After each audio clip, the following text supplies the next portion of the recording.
Pasukan tentara Israel secara sadar menargetkan anak-anak sebagai bentuk perlawanan ke Hamas. Terbukti mayoritas korban jiwa dalam serangan udara Israel di jalur Gaza adalah anak-anak hingga orang tua. Mereka bahkan dengan tega menyiksa anak-anak Palestina yang dijadikan tawanan. Dalam sebuah video yang beredar di akun X Jackson Hickel, terlihat bagaimana perlakuan Zionis Israel ke warga Palestina. Tanpa belas kasihan, ia menyiksa bocah laki-laki yang ia temukan di sebuah tempat. Ia kemudian tampak mengancam bocah itu dengan menodongkan senjata ke tubuhnya. Bocah itu pun tampak menangis histeris dengan tangan kiri yang dibalut kain diduga karena patah tangan. Di lokasi tersebut juga tampak beberapa orang yang membantu menyelamatkan bocah itu. Mereka berupaya menghajar tentara itu agar bisa melepaskan sang anak. Perlakuan sadis tentara Zionis ini berbanding terbalik dengan sandera Hamas yang baru dibebaskan beberapa waktu lalu. Dua lansia yang dibebaskan Hamas mengaku diperlakukan dengan sangat baik. Mereka bahkan diberikan makanan dan minuman yang cukup layak. Pembebasan dua sandera ini sengaja dilakukan di tengah serangan Israel yang semakin meningkat.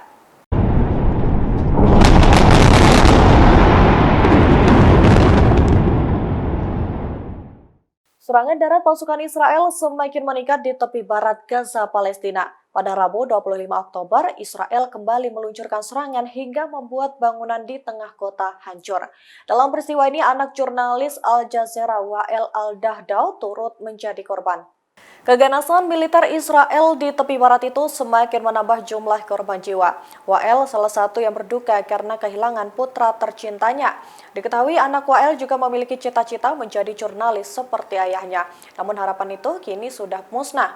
Pasalnya Israel semakin membabi buta dan meningkatkan serangan darat di wilayah tepi barat Gaza. Bom yang dijatuhkan itu seketika menghanguskan bangunan-bangunan yang berdiri di antara reruntuhan. Terlihat kepulan asap hitam membumbung tinggi ke langit.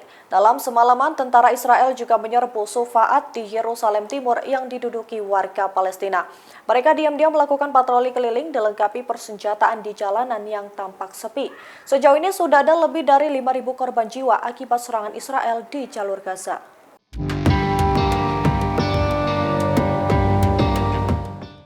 Kekejaman pasukan tentara Zionis Israel tak pandang bulu. Bukan hanya Hamas, tapi warganya sendiri pun turut menjadi korban dalam pertempuran ini. Mereka dengan sadis menembak orang yang berkendara di jalanan. Kengerian itu terlihat saat warga keluar rumah dan melintasi jalanan yang tidak diketahui lokasinya. Para tentara Zionis tampak berdiri di jalanan. Mereka menggunakan pakaian anti peluru lengkap dengan senjata.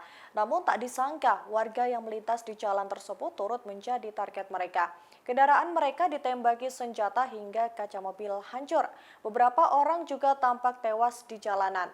Seperti diketahui, serangan brutal yang diluncurkan Israel terakhir kali menambah daftar korban jiwa. Lebih dari 6.500 orang tewas dalam serangan udara Israel sejak 7 Oktober 2023. Militer Israel semakin meningkatkan serangan di wilayah tepi barat yang diduduki warga Palestina.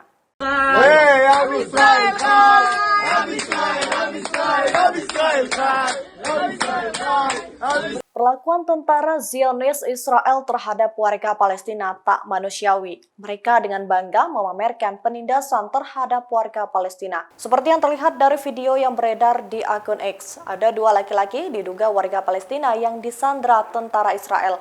Wajah mereka tampak ketakutan, tubuhnya pun sampai bergetar. Ia tampak berada di sebuah ruangan yang dilengkapi fasilitas pendingin. Kemudian ada beberapa tentara Israel pria dan wanita di sekelilingnya. Dengan wajah lemas, mereka dipaksa memegang bendera Israel. Ada seseorang yang turut merekam aksi itu sambil bersorak riang gembira. Video itu diduga dibuat untuk meledek pasukan Hamas agar nyali mereka menciut. Seperti diketahui, Zionis Israel semakin meningkatkan serangannya pada Rabu 25 Oktober 2023. Mereka menyerang wilayah tepi barat Gaza yang diduduki warga Palestina. Setidaknya 4 warga tewas dalam serangan itu dan beberapa lainnya terluka. Dalam waktu yang sama, kelompok Hizbullah Lebanon juga mengumumkan bahwa 3 anggotanya tewas dalam bentrokan dengan tentara Israel.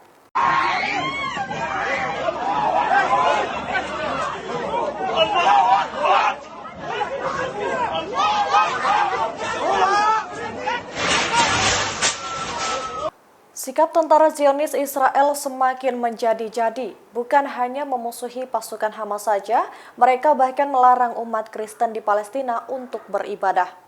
Beredar video yang memperlihatkan kekesalan umat Kristen Palestina saat dihadang masuk ke kota tua oleh tentara Israel. Pasukan Israel tampak membuat barikade ketat agar umat Kristen tak bisa lewat. Mereka mengusir secara paksa umat Kristen yang hendak beribadah di kota tua. Pasukan Israel menyebut mereka harus memilih jalur lain jika ingin sampai ke lokasi tersebut. Kejadian ini kemudian memicu kecaman dari Dewan Tinggi Gereja di Palestina. Pasalnya, Mahkamah Agung Israel sudah menyetujui kesepakatan soal akses umat Kristen menjelang kebangkitan Yesus. Umat Kristen di Yerusalem pun diperbolehkan memasuki gereja tanpa batasan. Namun kenyataannya mereka tetap dihalangi oleh pasukan Israel. Para pemimpin umat Kristen pun turut mengecam tindakan Israel yang melanggar hak asasi manusia. Mereka juga mengecam penindasan yang dilakukan pasukan Israel ke warga Muslim di Palestina.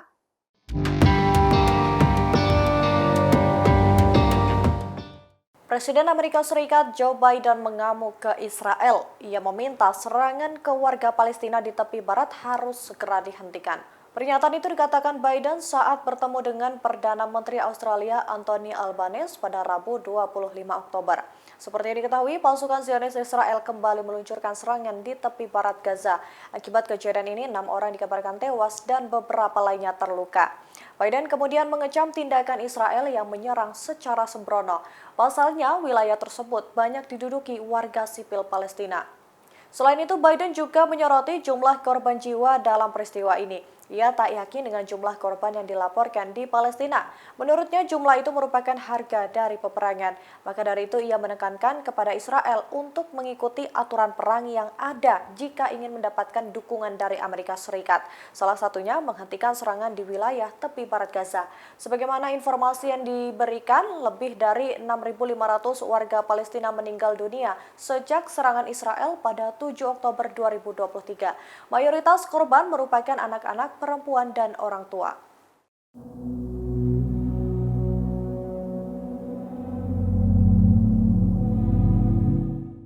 Presiden Amerika Serikat Joe Biden ikut campur tangan dalam konflik antara pasukan Israel dan militer Hamas. Ia turut mengkutuk serangan Hamas yang dimulai sejak 7 Oktober 2023. Ia bahkan menyebut Hamas sebagai pengecut.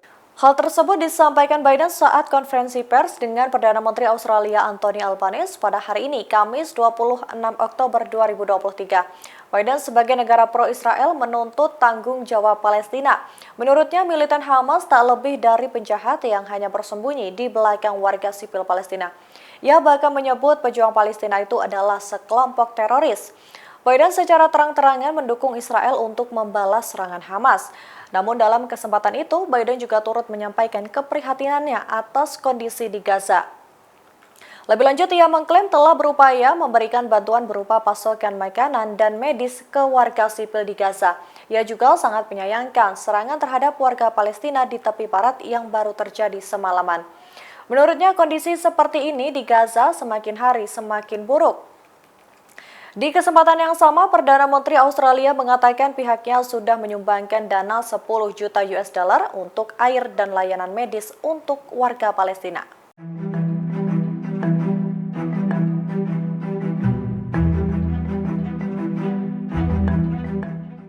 Serangan udara Israel terus berlanjut hingga Rabu 25 Oktober 2023. Pasukan Pertahanan Israel atau IDF disebut segera memulai invasi darat di jalur Gaza, namun taktik Israel menggempur Hamas bocor. Rencana invasi darat Israel ke Gaza ini dibocorkan oleh pakar studi perdamaian di Bradford, yakni Paul Rogers. Pasukan Israel diduga akan melakukan 3 taktik perang. Poin pertama dimulai dengan serangan udara yang intens dan akan dilanjutkan dengan operasi darat. Hal ini ditujukan untuk menghancurkan infrastruktur dan membuat pasukan Hamas kocar-kacir. Kemudian poin kedua akan menghancurkan segala bentuk perlawanan yang tersisa dari pasukan Israel. Selanjutnya yang ketiga, mereka diduga akan memperkuat persenjataan di sekitar Gaza. Menurutnya, situasi ini bisa dibaca karena perang Israel dan Hamas sudah terjadi yang kelima kalinya sejak tahun 2008. Lebih lanjut, ia menilai tekad kuat Benjamin Netanyahu untuk menghancurkan Hamas begitu besar, sehingga perang ini diduga akan memakan lebih banyak korban jiwa. Pun jika perang ini berakhir, warga Palestina di Gaza kemungkinan besar akan berada di wilayah yang jauh lebih kecil dan menjadi sasaran pengawasan ketat. Sebagaimana diketahui, pasukan Israel semakin meningkatkan serangannya di jalur Gaza. Terakhir kali pada Rabu 25 Oktober, 6 korban jiwa tewas dan lainnya terluka di tepi barat Gaza. Hancur, kena mortir, bahaya. Hancur. Perang antara pasukan Zionis dan Hizbullah semakin memanas di Lebanon. Bahkan markas pasukan Perserikatan Bangsa-Bangsa Republik Indonesia di Lebanon nyaris terkena rudal Israel. Hal tersebut terjadi saat Israel melakukan balas dendam terhadap kelompok bersenjata Hizbullah. Seketika daerah perbatasan Lebanon dihujani rudal dan mortir Israel. Pertempuran sengit itu membuat markas PBB Indonesia di Lebanon menjadi sasaran. Mortir itu tampak jatuh di area pos pasukan Indonesia yang tak jauh dari markas besar. Beruntung dalam peristiwa ini tak ada korban jiwa.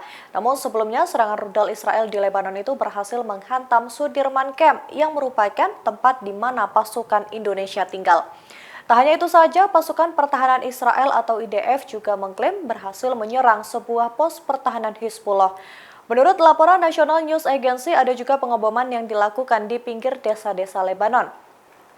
Adapun daerah yang terdampak adalah Lebanon Selatan, kemudian ada Yaroun dan juga Bin Jebel.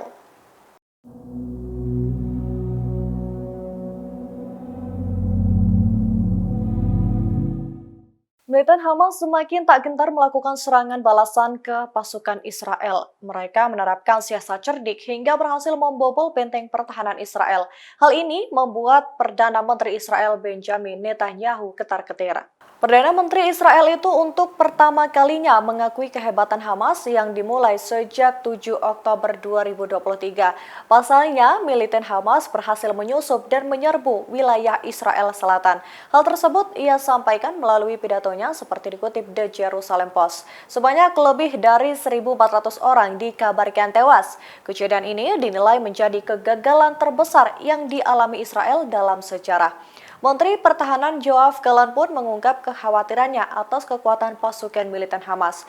Mereka bersumpah akan mengutuk perbuatan Hamas. Diketahui sejauh ini ada 2 poin penting yang menjadi tujuan Israel. Yang pertama, memusnahkan kekuatan militer Hamas dan menggulingkan pemerintahannya. Kemudian yang kedua, mengembalikan warga Israel yang menjadi tawanan Palestina dengan selamat. Di sisi lain, Israel sendiri setidaknya sudah meluncurkan lebih dari 12.000 ton rudal di jalur Gaza. Download Tribun X sekarang, menghadirkan lokal menjadi Indonesia.